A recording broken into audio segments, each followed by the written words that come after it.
السلام عليكم شباب، اخباركم ايه؟ يعني فيديو النهارده بصراحه دردشه كده. هتكلم معاكم في حاجه بتحصل بصراحه، هي حاجه بتكون سبب في كسر خاطر زميل ليك. حاجه كلنا او معظمنا اتعرض ليها. اتمنى في نهايه الفيديو ده اكون وصلت لك موقف بدري انت لسه ما وقعتش فيه عشان تاخد بالك منه.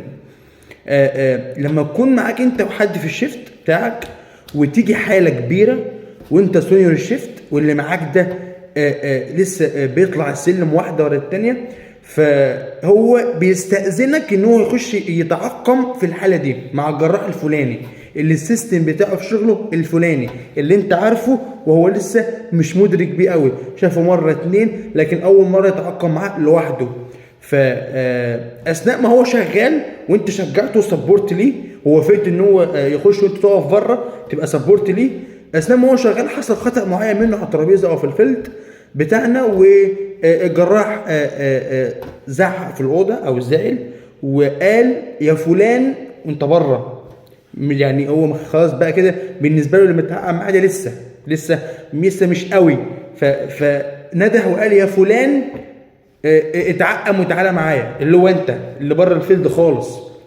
في الموقف ده بيتفرض على الكل وبيحصل في جميع الاماكن سواء حكومي او خاص، الاثنين. فتعمل ايه بقى في الموقف ده؟ لازم تعرف ان زميلك ده جزء منك، يعني بيكملك، فهو هيفضل معاك طول الشيفت فيس تو فيس. مش هينفع تزعله، ما ينفعش تكسر خاطره.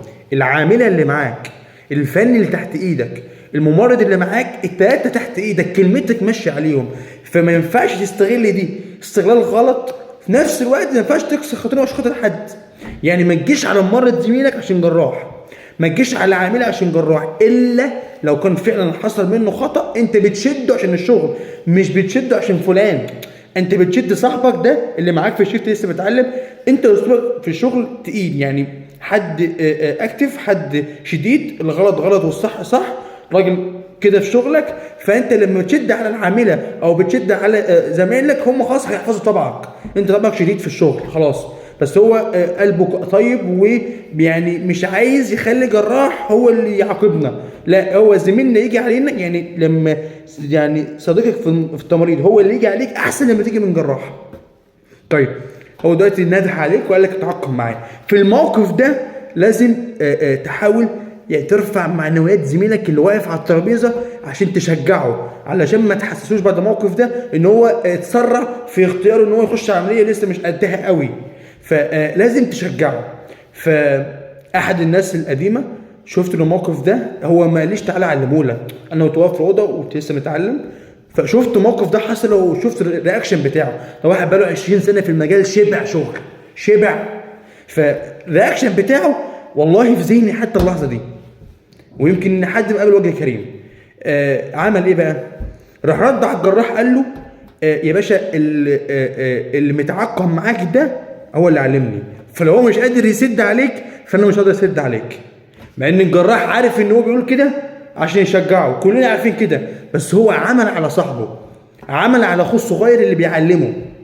ولما تروح تتعقم وتخش معاه حاول تعدي الخطوه اللي زميلك مش عارف يعديها، وارجع انت تاني اقف على الترابيزه، تنازل عن وضعك كسونيور شيفت كمشرف قسم، اقف على الترابيزه وسيبه هو فيرست اسيست. بعد العمليه هيفضل فاكرها لك لحد ما يقابل وجه كريم كان ابن اصول. فدي حاجه مهمه جدا. اوعى تيجي على زميلك عشان خاطر حاجه، ولو غلط في عمليه ولا حاجه شده بينك وبينه، مش من الناس. احيانا يعني التسايب في الشغل غلط والشده بالاستمرار غلط، لكن لما تلاقي عامله مستهتره، تلاقي فني مستهتر، ممرض مستهتر، شده. لما تلاقيه عايز يتعلم واكتف ما تكسرش شغفه وما تخليهوش كل حاجه عشان هو خلاص اكتف بقى وعنده شغف يتعلم كل حاجه. مش كل ما يطلب حاجه تنفذها له غلط، لان هو كده هيتعود ان هو ايه، انا عايز اعمل حاجه فخلاص هم سمحوا لي، فهيتجرأ يعمل حاجات من وراك. يعني اعمل ليميت لكل حد. انت شايفك اتعلمت كذا وكذا وناقصك كذا، تعالى عندي النهارده عمليه كذا اللي ناقصاك دي، بنحضر لها 1 2 3، شوفني الاول فيها. المره الثانيه هاخدك جنبي، المره الثالثه هسيبك لوحدك تغلط عشان يعني تعرف تتعلم صح اغلط. فده موقف كلنا نتعرض فيه. فهذكرك للمره المليون، اياك تكسر خاطر زميلك ان هو كده كده بيك او بغيرك والله لا يتعلم. ان كان بيعمل حاجات بالنسبه لك انت مش حد قديم هو متسرع فيها، الزمن والشغل هيدوس على وشه ويعلمه. هيعلمه ما يتكلمش مثلا، هيعلمه ما يهزر امتى وما يهزرش امتى، هيعلمه امتى هيتكلم امتى ما يتكلمش. كل حاجه بتيجي مع الوقت. ما حدش بيتولد كبير، ما حدش بيتولد عنده كل الخبرات. احنا بنسعى بس وربنا بيجازي. فانت خلي النيه خير، دايما خد بايد اللي معاك في الشيفت ماشي، دايما خد بايد اللي معاك في الشيفت. دي انا حابب اقولها لكل الناس. وهذكرك قبل ما اقفل الفيديو، اياك تيجي على فني او عامله او ممرض معاك عشان خاطر حاجه تانية، ولو غلط شده بس بينك وبينه، مش قدام يعني بلاش تشده قدام الاهليه، قدام الجراحين، قدام التخدير، علشان نفسه ما تتكسرش، شغفه للشغل يقل، تبقى انت السبب في كسره نفسه، يكره المكان بسببك.